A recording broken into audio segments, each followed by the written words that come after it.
Imagine, if you will, a podcast. A podcast beyond that which is known to man. It exists in both fandom and discovery, in viewing and critiquing. My name is Matt Hurt. This is Anthology.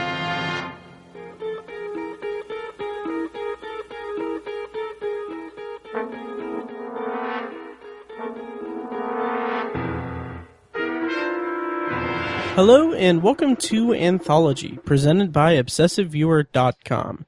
If this is your first time listening, Anthology is a podcast exploring science fiction anthology storytelling during television's first golden age, beginning with the Twilight Zone.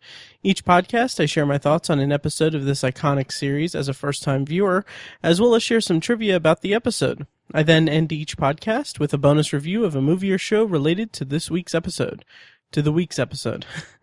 You can find more of Anthology at anthologypod.com, and if you want to contact me, you can like the Facebook page at facebook.com/anthologypod, tweet me at obsessiveviewer, send an email to matt@obsessiveviewer.com, or call and leave me a voicemail at 317-762-6099. And if you like what you hear and want to support the podcast, please head over to iTunes and leave a rating and review. The more ratings and reviews I get, the easier it will be for people to find the show in iTunes' search results. And if you're feeling particularly generous, you can donate to help support the podcast at anthologypod.com. There's a donate button on the left-hand side of the page, as well as a donate link in the show notes of every episode. Every donation made using that donate button goes directly toward the fees to keep the podcast running, and is very much appreciated. Finally, if you're in Indianapolis, my friends and I at the Obsessive Viewer are hosting an event on October 14th. It's the third annual Shocktober in Irvington, where we rent out the Irving Theater, screen short horror films from local filmmakers, interview the filmmakers between each screening, and raffle off DVDs, Blu-rays, gift cards to local businesses, and props from the movies, actually. All proceeds from the event go right to the Irvington Historical Society and help support a great community in Indianapolis. And as a bonus for Anthology listeners, you can get $1 off the price of admission by using the promo code PODCAST2 when you buy your tickets. And if you can't make it, you can still donate to the Historical Society instead of purchasing a ticket, if you feel so inclined. More information, as well as a link to buy tickets or make a donation, can be found at shocktoberInIrvington.com. So, today on the podcast, a little late this week, and I apologize for that, but today I'll be discussing The Big Tall Wish. It's the 27th episode of the Twilight Zone's first season, and it aired on April 8th, 1960. And for this week's bonus review, I'm very excited to share my thoughts on Rod Serling's episode of Playhouse 90 that was a breakout hit, titled Requiem for a Heavyweight. But first, I have a listener email to go through. This email comes in from Greg in response to my review of Execution. Greg writes, "The Zone is all about restoring balance to the universe, and Caswell's counterpart in the present taking Caswell's place at the necktie party is emblematic of that. I also like Serling robbing the authors of said feat, the satisfaction of knowing they've disposed of a guilty man. I think this is Serling reminding us mortals to abstain from taking it upon ourselves to restore that balance. It should be the province of a higher power, aka the Zone." And yeah, I agree with that. I really agree with that statement at the end of Execution. It's kind of a really strong statement that even resonates today, in that we are in such a internet outrage culture that people are ready to just hang someone metaphorically or ruin their reputations literally at the drop of a hat. And I think that statement really resonates to me. Resonates today, I should say. That sentiment is further enforced from the outset, the first scene of the movie or of the episode, because the victim's father tells Caswell that he wants it to, quote, take a while, and he wants him to be in pain and agonizing over it because he has no remorse.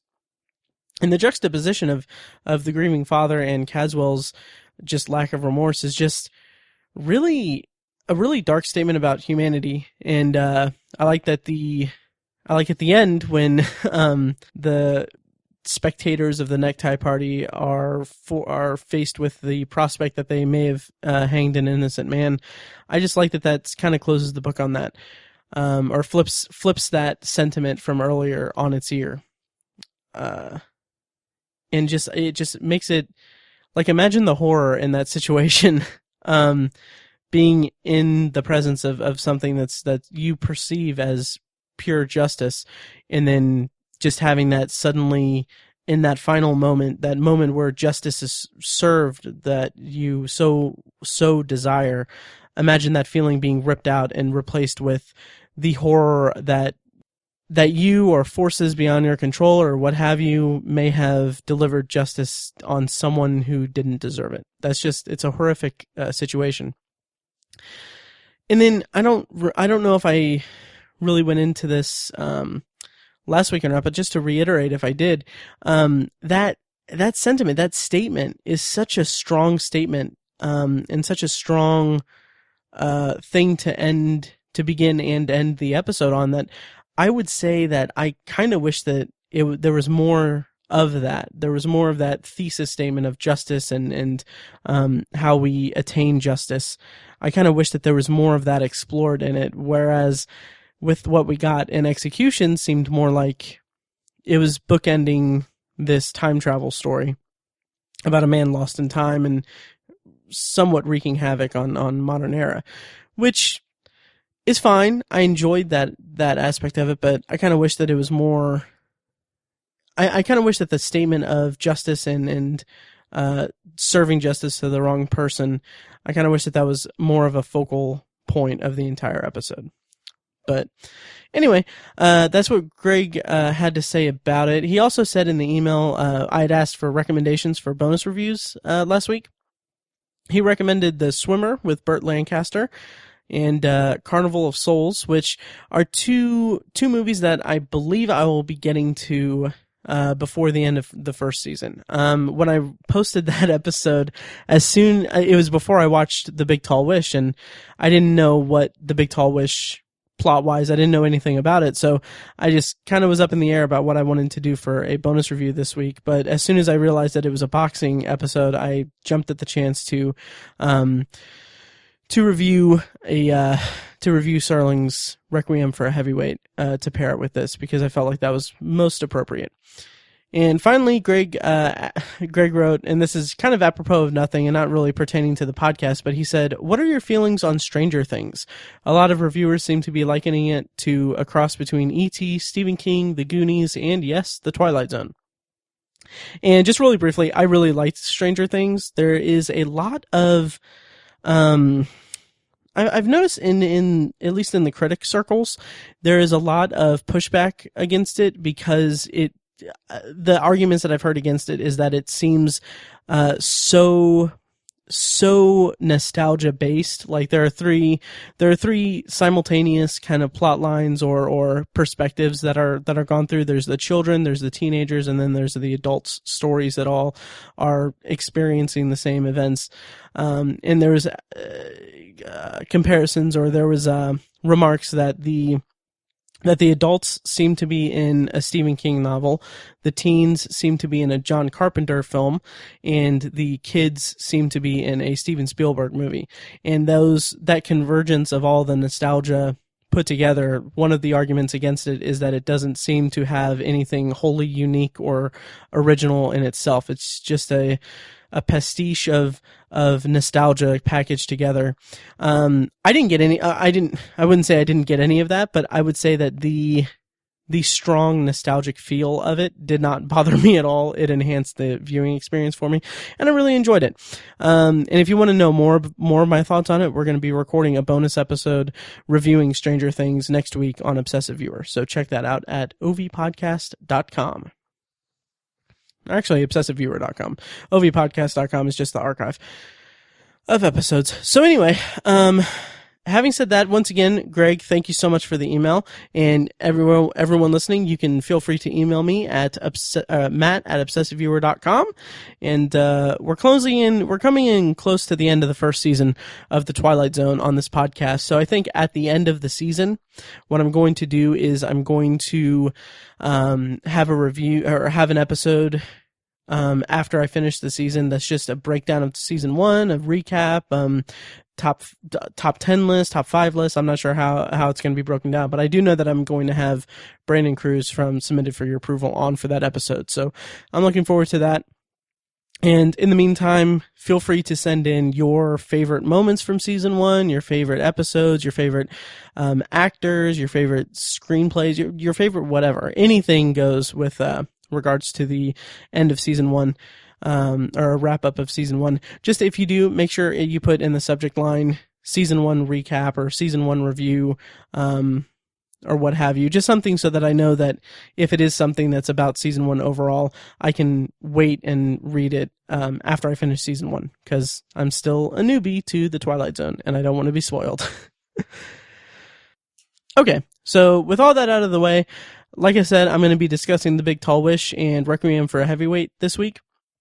So, to start out this review of The Big Tall Wish, like always, I'm going to go ahead and read a plot summary, courtesy of the Twilight Zone Companion by Mark Scott Zicree. And once again, these reviews, the summary, everything here on out is going to be incredibly spoilerific. So, if you have not seen the episode yet, please go watch it on not YouTube, but Netflix. And Hulu, Amazon Prime, or your personal DVD or Blu-ray collection. All right, here we go. Although Bully Jackson breaks his hand prior to the fight, he wins it because Henry, a little boy who adores the fighter and who believes utterly in magic, has made the Big Tall Wish. Unfortunately, after the fight, the boxer refuses to believe in the magic, insisting it was his own ability that won the match. In anguish, the children tells him, if you don't believe, it won't be true. But the fighter has been battered and beaten for so long that he can't believe. Suddenly, Jackson finds himself back in the ring, flat on his back and counted out. When he returns to Henry, the child tells him that he won't be making any more wishes. I'm too old for wishes, he says, and there ain't no such thing as magic, is there? Maybe there is magic, says Bully. Maybe there's wishes, too. I guess the trouble is there's not enough people around to believe. So, before I get to my actual review, I'm going to go through a brief talent rundown of this episode. This episode stars Ivan Dixon as Bully Jackson. This is his first of 2 Twilight Zone episodes. The next we'll see of him is in season 5 of the show, episode 26, I Am the Night, Color Me Black. He also appeared in 3 episodes of The Outer Limits.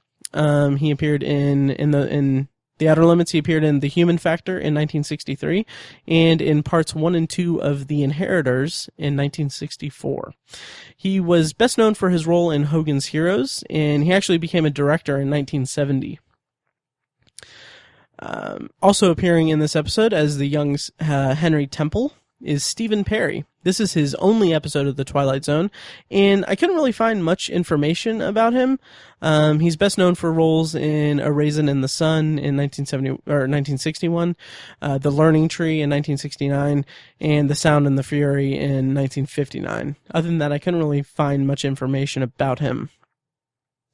Writer for this episode was Rod Serling, and he's quoted as saying at the time, he said, television, like its big sister, the motion picture, has been guilty of the sin of omission. Hungry for talent, desperate for the so-called new face, constantly searching for a transfusion of new blood, it has overlooked a source of wondrous talent that resides under its nose. He said that regarding the African-American actor, which this episode was groundbreaking because it was revolutionary because it aired with, it was a nearly all black cast. And at the time, this was just unheard of on television, and it was really well respected for that, or at least it is today. Director for this episode is Ron Winston. We previously saw his work on the phenomenal The Monsters Are Due on Maple Street. And this is his second of 3 Twilight Zone episodes. His next and last one will be all the way in season 5, episode 30, Stopover in a Quiet Town. He also directed one episode of Way Out, a sci-fi horror anthology series hosted by Roald Dahl, and died in 1973 at the age of 40. So, having gone through the talent rundown for the episode, I'm going to start by briefly just saying what I knew about this episode. I knew previous to this nothing. As I said earlier, I didn't know much of anything about this episode. I didn't even know it was about boxing or anything. Somewhat embarrassingly, I assumed that this episode was about a kid who wished that he was an adult. I really don't know why. I don't know if there's an episode later in the series that has this, or if I was just thinking, I don't know if I was just assuming because I saw, I saw a screen grab of the episode which showed, Henry Temple in a kind of prayer stance. So I don't know if that just made me think, oh, he must make a wish to be an adult or whatever. So it's actually funny, something kind of inside baseball here at the podcast. But last week's episode at the end, I don't remember if I edited this out or not, but at the end I mentioned that I wasn't sure what my bonus review for the next week would be. And at one point in the recording, I said, maybe I'll review Big, the Tom Hanks movie. For the Big Tall Wish, because I genuinely thought that the episode was about a kid making a wish to be an adult or be big. So immediately after recording that episode, kind of somewhat of a ritual with me as I watch the next episode or watch the next episode in line. Cause I like to kind of have production wise, I like to keep a few episodes going at the same time. So after that night, I sat down and watched the Big Tall Wish. And then when I got around to editing it, I believe I went ahead and cut it out. So that's a little bit of trivia for the podcast, I guess.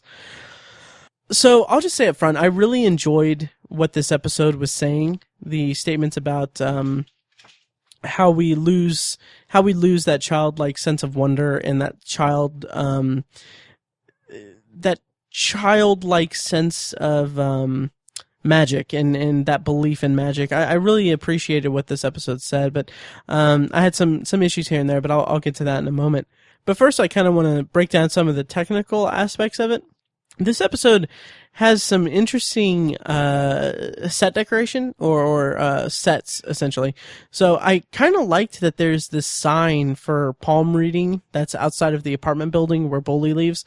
I have no idea if that was intentionally placed there, but I like it. I kind of get the sense that, like, back in the 60s, and correct me if I'm wrong, please, back in the 60s, we didn't really, film and television didn't really have that sense, or not film and television, but mostly television, didn't have that sense of set decoration or that subtle cues here and there. Something that's really popular today. Like, I know that a lot of rabid fans for television shows like to pick apart little minute details, about things, and a lot of shows service that kind of craving. Like I'm thinking of the directors for Breaking Bad would have a lot of stuff in the background and people would pick them apart and everything. Mostly it seemed like a lot of it was in the audience's head, but that's neither here nor there. But anyway, I like that there's in this episode about growing up or losing that sense of magic, letting the world beat you down, and then beating a child. I'm sorry for this phrasing. Beating a child's sense of wonder and magic out of him. I like that there is this sign in the background, an innocuous sign for palm reading. I thought that was kind of nice, a nice touch, intentional or not. Also, there's a scene later in the episode, at kind of close to the end of the first act, where Bully punches the wall when he is threatening the shady manager guy. I didn't think it was the best effect. It's kind of an awkwardly edited and awkwardly cut scene, but I mean it's passable, and I mean it didn't detract from the episode for me, but I thought it looked like it could have been a little bit better, but for all I know it could have been the best that the show could do at the time, so that's possible. Also, it was interesting. There was this after the first act, we were brought into the fight, and there are several close-ups of the crowd's hands during the fight. And at first, I found that kind of off-putting. Like, it's effective in that it shows the sense of, it gives a sense of a large crowd or a large arena, and it gives a sense of, excitement and everything without having to show the actual fight. But I was glad when we actually saw some boxing in it, because I thought that would have been a little bit of a, I guess, cop-out would be the word, if we hadn't seen any of it. If we hadn't seen any of it, overall I wasn't really crazy about that technique, but I did like that an aspect of it was meant to reinforce Bully's injured hand in the audience's mind, because it's a close up of hands after we've just seen him break his knuckles, and I did like the callback when the time was froze, because it's very when the time was unfrozen, he goes back into the ring after confronting Henry after he won. I like the visual cue of it, showing that again and showing everyone frozen and then unfreezing it, just because it's a good visual cue. It's a very distinctive style that they chose to do, and so you kind of know immediately that it's unfreezing it means it's a new version of it. So I liked that. And overall, really, from a writing perspective, I'm really impressed with how this episode managed to juggle such a unique story. The story has two alternate second acts, and the pacing and the way that it's presented feels so smooth and easygoing that it's impressive, because that is a technique, or that is something that seems like it would be really difficult to pull off effectively, and they did it really well in this episode, and I really liked that about it. Finally, regarding the actual boxing, again, the boxing scene where we see kind of the last couple punches. I like the POV shot when Bully gets taken down. I liked that perspective on it. I thought that was pretty good.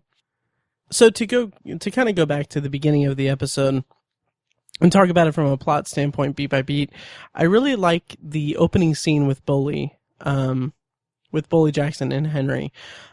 It's such a great piece of writing in that opening scene, because the dialogue is just so wonderful, and it explains our characters and the situation so elegantly. Like, there's so much said about Bully Jackson in that opening scene. We get the necessary exposition from the flyers advertising the fight. We see how good he is with Henry, and that gives us it kind of gives us permission to root for him as a character, as a protagonist. And finally, the way that he describes the scars on his face and talks about his hardships, and how he says a fighter don't need a scrapbook. It's painted all over his face with the scars, and he goes through his history with so much of the things that are marring his face. The way that he talks about that and about his hardships, it makes us sympathize with him instantly, and want to see him succeed in a great deal. And it's really punctuated by him saying that he is trying to catch a bus that left a couple years ago, and refers to it as a bus to glory. And it's really both relatable, because it speaks to this, for him, both a literal and figurative pain that comes from a lifetime of hard work, because he's literally had his hope and dreams beaten out of him. And that's something that, unfortunately for some people, may be definitely relatable. And it's kind of easy to sympathize with someone who is so open and sad about his lot, not his lot in life, but how his life hasn't turned out the way that he intended. And I really respect the episode for that. And the camaraderie, or the friendship between Henry and Bully, feels so genuine and so nice and friendly. We don't have any idea what the nature of the friendship is. We don't know why Bully is seemingly spending time with it's not really made clear, but perhaps possibly a neighbor's kid. We don't know where Henry's father is. We don't know if there's a relationship between Bully and the mother. It's just kind of there that there's this camaraderie. It kind of reminded me a little bit of One for the Angels with Bookman's friendship with the kids in the apartment building. So the episode goes, actually, after this sequence and everything, the episode kind of goes an extra mile to show how well liked Bully is by everyone. When he leaves to go to the fight, everyone's cheering him on, telling him that they're excited for him. They're giving him a pep talk and everything. And it's funny because later that kind of takes a little bit of a twist, because it's later kind of revealed that their support is, or at least seems, contingent on his success. He's still a well-liked guy, but you can see the disappointment in the friends after he's lost the fight, and it's kind of sad, because it shows that there's a lot on his shoulders. And that also comes into play a little bit earlier when he is talking to Henry's mother, and he mentions that the world has, that basically reiterating that he's been beaten down by the world. He just asks who comes along to push children's face to the concrete and say the world is this. It's not, there's no magic. This is what the world is. And it's particularly heartbreaking because Bully eventually does this to Henry, figuratively speaking. And so up until this point, we've gotten a sense of who Bully is. He's a downtrodden guy, but he's well-liked and he's relatable. He's a good person at heart.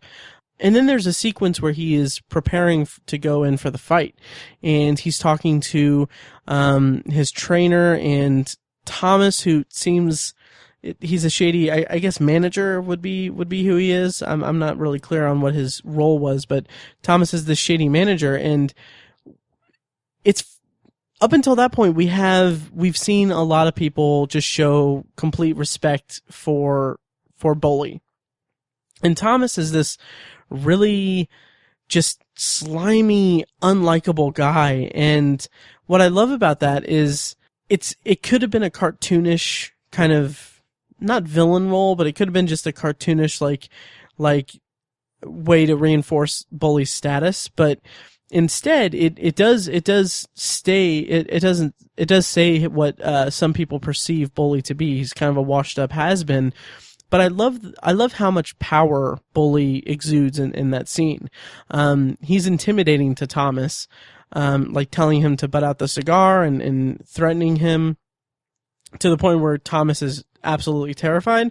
And I just really like that, even though Bully hasn't attained the heights and the fame that he wanted to, he still has authority and power over people who are trying to take advantage of him and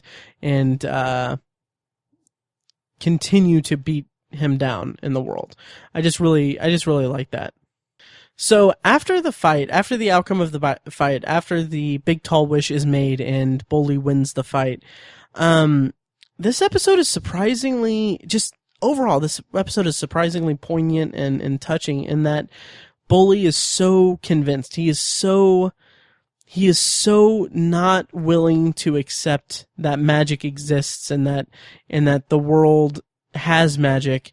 He is so beaten down by the world that he is willing to completely ignore the truth of what happened and is willing to accept that the outcome was logical and due to his own abilities. And that's where the episode works best for me. Because as I've said numerous times throughout this review, Bully has been so beaten down by the world. It's that him being beaten down by the world has caused him to tear the magic out of Henry's world. And it's sad and it's heartbreaking, but when you get down to it, Bully is so wrapped up in himself and is such a victim of his cynicism that I kind of think that maybe a part of him resents Henry's childlike imagination. Maybe he resents this notion that he that Henry can believe in magic when Bully just can't accept it. And sadly, a lot of that, at least I feel, is sadly kind of relatable. When you're an adult, you kind of lose that sense of wonder and that sense of magic, and it's just sad because you know that problems can't be fixed with a wish, and that you can't wish your way to a better life or get what you want. Not everything works out the way that you want it to in life.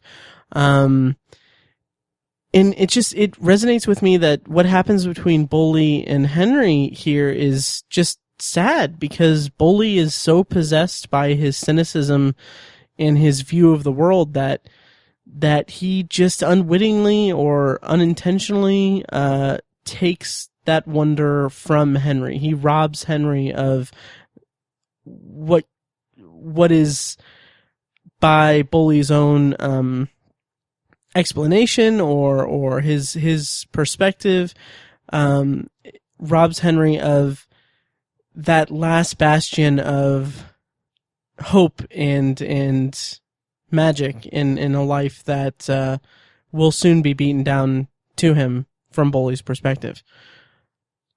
But the episode isn't only about how children lose their sense of wonder, it's also about how adults turn their back away from the magic of childhood. And it's just heartbreaking to see Bully just flat out not accept the circumstances or the truth of what happened, because from his perspective, he can't afford to let the magic in. Not because he can't believe it, it's because that would mean that he didn't achieve his dreams himself. He didn't do it. He wasn't successful on his own merit. And Bully feels that he is just simply too old to have hope in his life and to believe in magic and to believe that he can let magic in after it's been so forcefully taken out of his life by circumstance and a life of hardship.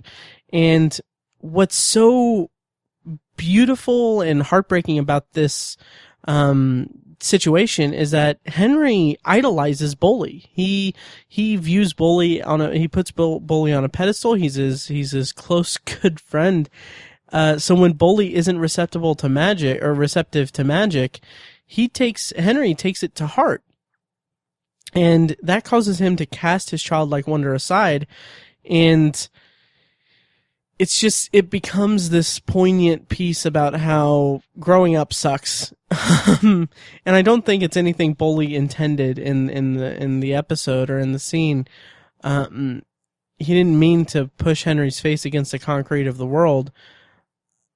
It's just what happened, and that makes the scene at the end after the wish has been reversed, and after everyone's disappointed, and after he goes to see Henry and offer to take him to a hockey game and to get hot dogs, I think. That scene at the end, after everything that's happened, is so beautiful and tragic, with just a sliver of hope in it, with the final line that Bully gives to Henry, because it's somewhat like they've switched places. Henry isn't going to be making any more wishes. He knows that he sees that it's silly now, or that there's no such thing as magic. But we get a sliver of hope in that Bully is open to the idea of magic in the world, and that it's just a problem of people believing. So it ends on kind of a high note. And it's just a really sweet, poignant end, and really wonderful. As in terms of plotting and the message that it was conveying. And in terms of performances, obviously Ivan Dixon and Stephen Perry drive the entire episode, and I gotta say that Ivan Dixon was really good at carrying this episode. He played such a great protagonist that's like, you get the sense that he's beaten down, and you know what he's going through and how he's feeling. And it's just a really great performance on his part. Regarding Stephen Perry, I gotta say I really wasn't crazy about his performance. At times it kind of felt a little underwritten, like like when he is pleading with the television and just saying bully, bully, bully. Just the way that he says it is something about it just irks me a little bit. And then so that felt like underwritten, like there wasn't enough emotion there, or it was trying to convey emotion, but it just didn't really work for me.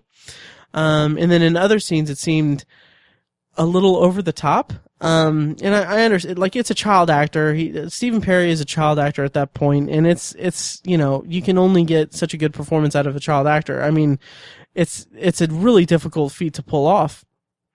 And we'll talk more about that when I review Nightmare as a Child, but at points it gets kind of over the top, like when he pleads with Bully, he says, like, Bully, you got to believe.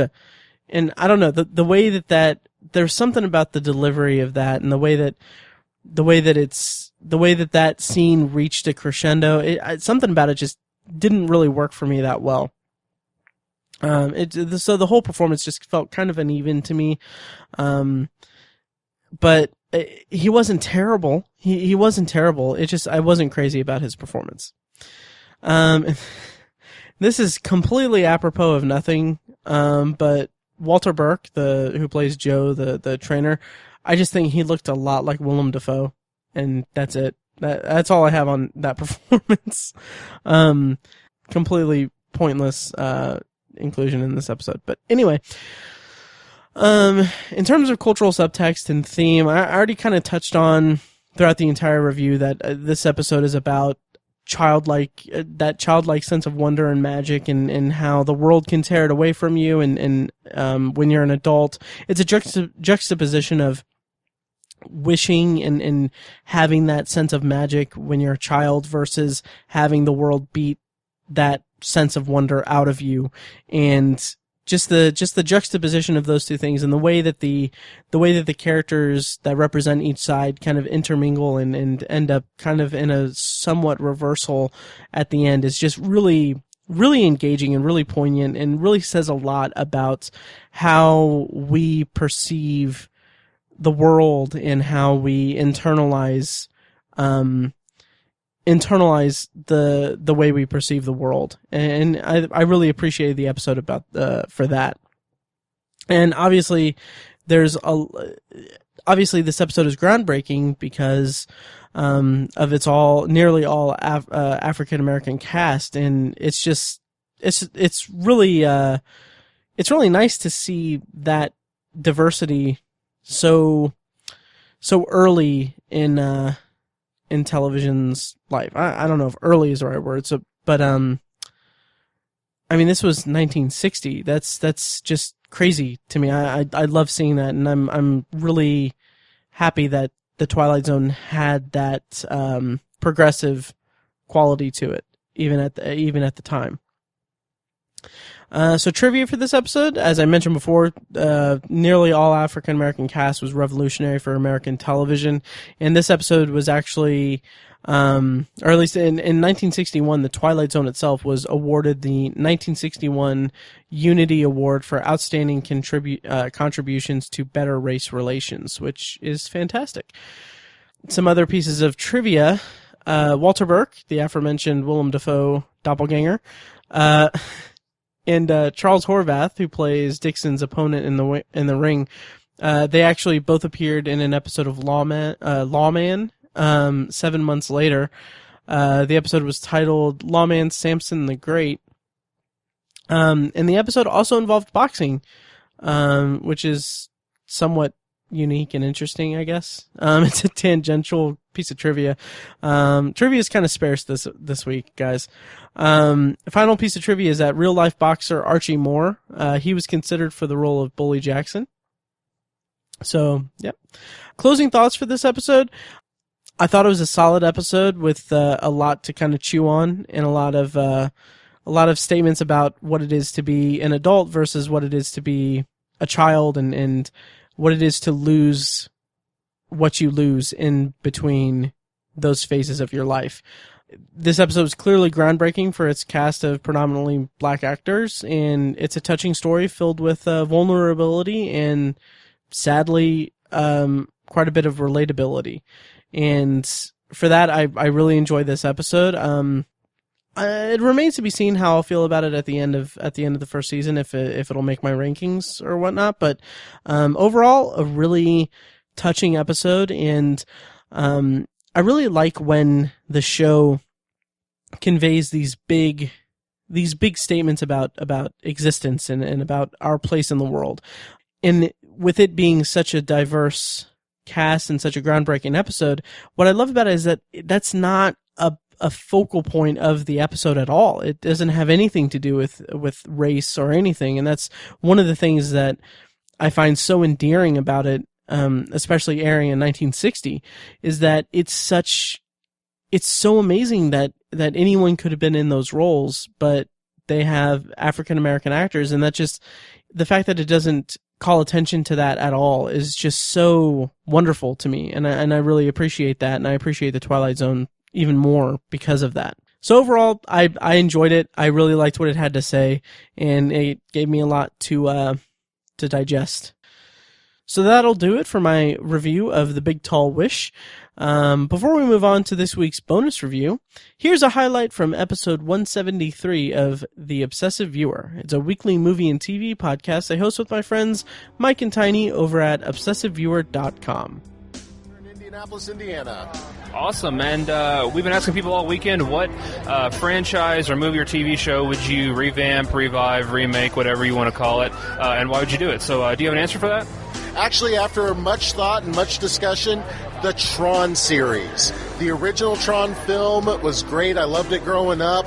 When Tron Legacy came out in 2010, 2011, that was very good. I really, really enjoyed that. And one of the first films I actually saw on Disney 3D too.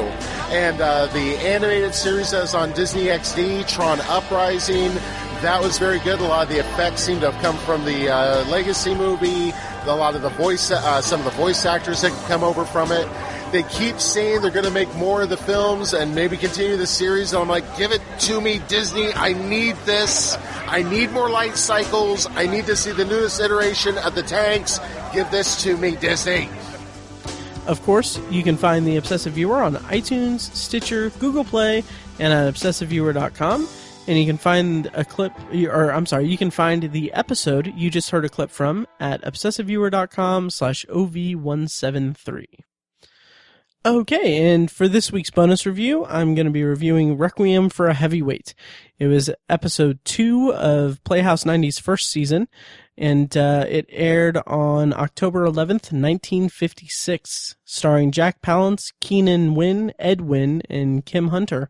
Directed by Ralph Nelson, who will go on to direct the finale of season 1 of The Twilight Zone, I believe, and written by Rod Serling. I'll start the review with a quick plot summary. This will be spoiler free, so don't worry about spoilers. The IMDb description is: an over-the-hill heavyweight boxing champion who suffers from the ravages of years of head trauma is exploited by his manager despite the efforts of a compassionate young woman who tries to help him recover his self-respect.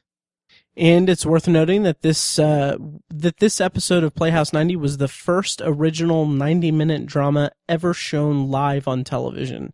And you can now watch it in its entirety on YouTube. I'll have a link to that in the show notes if you want to check it out.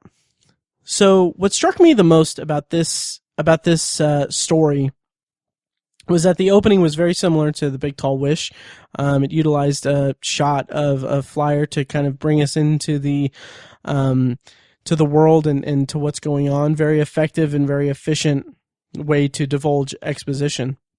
And just from the outset, I have to say, I really admire the idea of the live teleplay.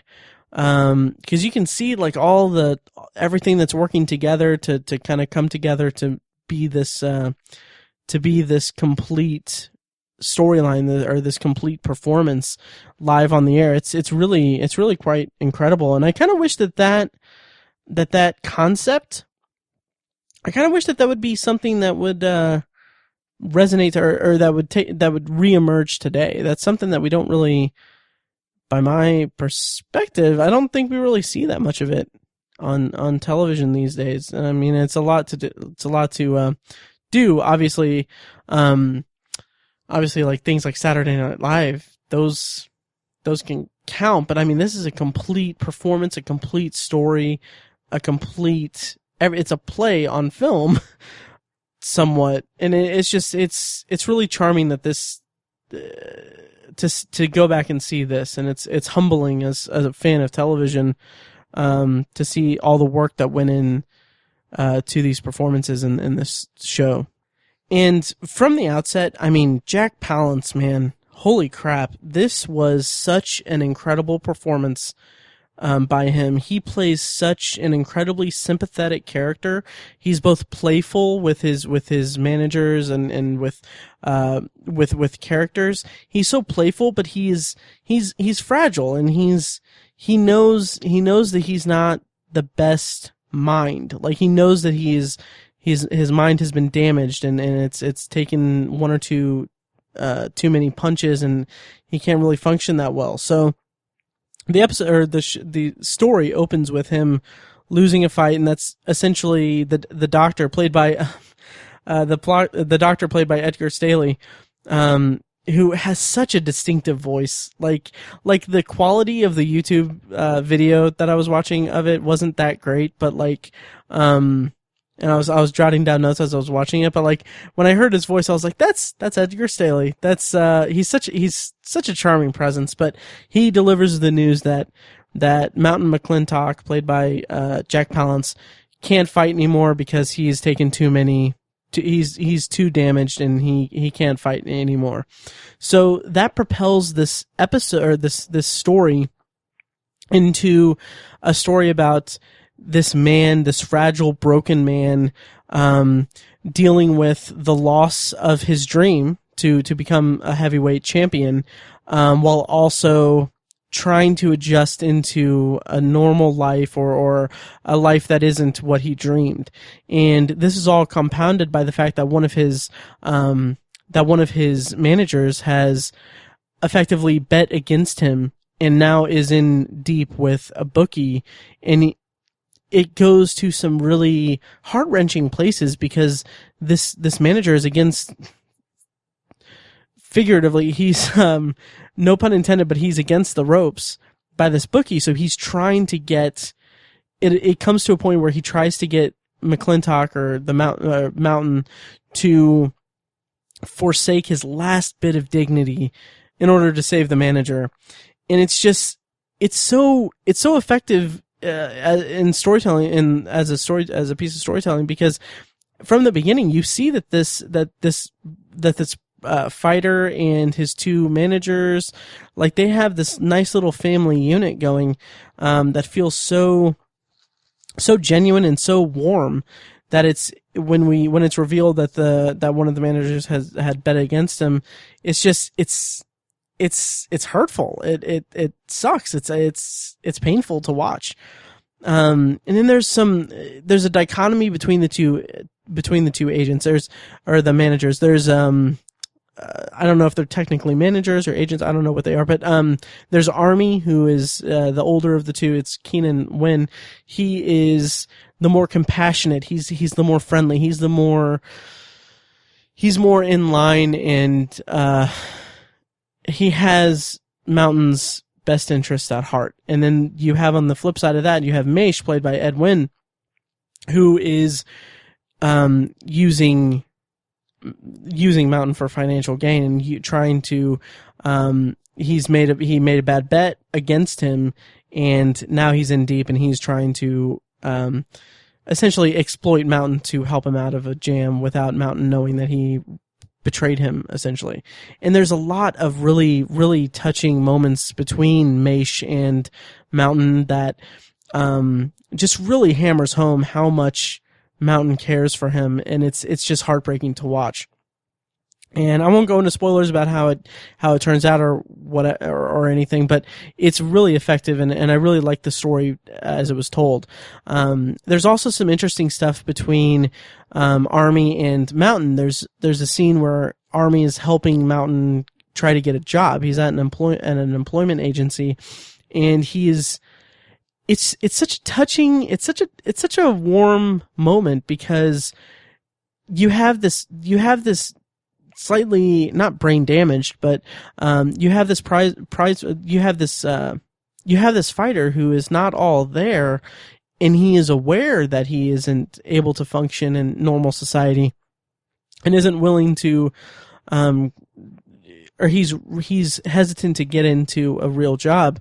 So he's in this employment office, and he's depending on Army for support. And there's this really touching scene where Mountain is called in to an interview, and Army says to him that he can't go in with him, but he says that he is, he says, oh God, it's such a nice line. I love this piece of dialogue. So, Mountain gets called in. He's walking into the room, and then he looks back at Army, and he asks him, "Hey, I need you to come in with me. I need you in there with me. I need your help." And Army just says, "I gotta stay ringside. I can't be in the fight." And there's something so endearing about that, and it's so touching that you have this guy who's terrified, and this guy who's unsure about what he's going to do, and you have someone who's so compassionate and so friendly to him, and such a supportive person, and he's contextualizing the situation into something that Mountain can perceive and understand. And it's just a beautiful, beautiful scene. I love it. And after that, you have the scene where there's a scene where he is in the interview with the employment agency, and it's so touching, because you get so much heart out of Jack Palance's performance. Like, he's so downtrodden, but he's so timid and afraid, and it's just so touching and so heartwarming. And that evolves into this romantic subplot with him and Kim Hunter, who throughout the story, Kim Hunter, like there's such a great sweetness to their scenes together. They kind of go out a couple times, and it's just this really endearing sweetness to it that you can't not just fall in love with these performers, and you just root so much for Mountain in this story. It's really remarkable. It's really strong storytelling. I absolutely loved it. I can't overstate how fantastic Jack Palance is in this episode. And just it's really sweet when they spend time together. And again, I won't go into spoilers or anything, but there's a moment where Mountain gets really passionate, and he's talking about fighting, and he's talking about a story about fighting, and then Kim Hunter's character says there isn't much else besides fighting. And it's kind of a sad moment, because she kind of realizes that this is what this man's life is all about. And it's something that maybe she can't really level with, or she can't really connect with that much. But there's a sweet underlying thing to it, that she's going to teach him about things, and she's going to, they're going to theoretically spend time together, and he's going to learn his place in the world after losing the only thing he knows. And it's just such a wonderful, wonderful story. I really... Spoiler alert for the rest of the review. I really loved this episode, and I thought it was remarkable, and I can see definitely why it was such a hit when it aired back in '56. And this actually led to a movie directed by Ralph Nelson as well, in several years later. I don't remember the year, but I'll be reviewing that in my review of the last episode of season 1 of the Twilight Zone. A World of Zone, I believe. But anyway, all said, I won't go into what all happens in the last act of the story, but I will say that things ramp up, things get to a point where you are really invested in the story and the characters and what's going to happen, and it's really satisfying to watch it all play out. And I highly recommend going to YouTube, checking out this story, this show, this episode, this movie, this teleplay, whatever you want to call it. But I highly recommend checking it out, and it's really fantastic. I really loved it. It's Requiem for a Heavyweight, from Playhouse 90, and aired on October 11th, 1956. So I think that wraps up my review of Requiem for a Heavyweight, and it wraps up this episode pretty cleanly. I don't know if I would say cleanly. I don't know. I'm stumbling. My throat's sore. Anyway. Once again, feel free to email me your thoughts on this episode of Anthology or past episodes, future episodes. Anything you want to send me is good with me. Matt@obsessiveviewer.com. And let's see. I'm currently going through. I don't think I mentioned it beforehand, but I'm currently going through Black Mirror. And releasing bonus reviews of each episode leading up to season 3, premiering October 21st on Netflix. Make sure you go check that out. If you're not familiar with Black Mirror, if you're only coming into Anthology for the Twilight Zone reviews, I highly recommend checking out Black Mirror. It's likened a lot, or it's compared a lot to a modern Twilight Zone for the digital age.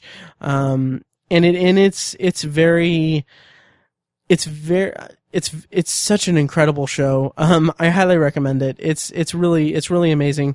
It's available on Netflix, and be sure to check that out, and check out my bonus reviews that I'm releasing hopefully on schedule. I'm going to be recording my episode reviewing the entire history of You shortly after I record this episode, and I have to say, this Black Mirror I find so much resonance in the show that I'm really proud of the reviews that I've been posting about it, and I'm excited for people to hear them and hear this one coming up. So be sure to check those out, and let me know what you think of the bonus review format and everything about it, and anything that you would want me to spend an extended period of time reviewing in bonus episodes, other anthology shows, other related things, what have you. So once again, you can email me, Matt@obsessiveviewer.com. Also tweet me at obsessiveviewer. And next week on the podcast, I'll be reviewing A Nice Place to Visit, which is the 28th episode of the Twilight Zone's first season. And the bonus review is going to be a movie from 1962 called Premature Burial that is available on Amazon Prime Instant right now. So be sure you check that out before next week's episode comes out. And that'll do it for this week's episode. Thank you so much for listening, and I really can't wait to hear from you guys, and I'll see you guys next time. Thanks.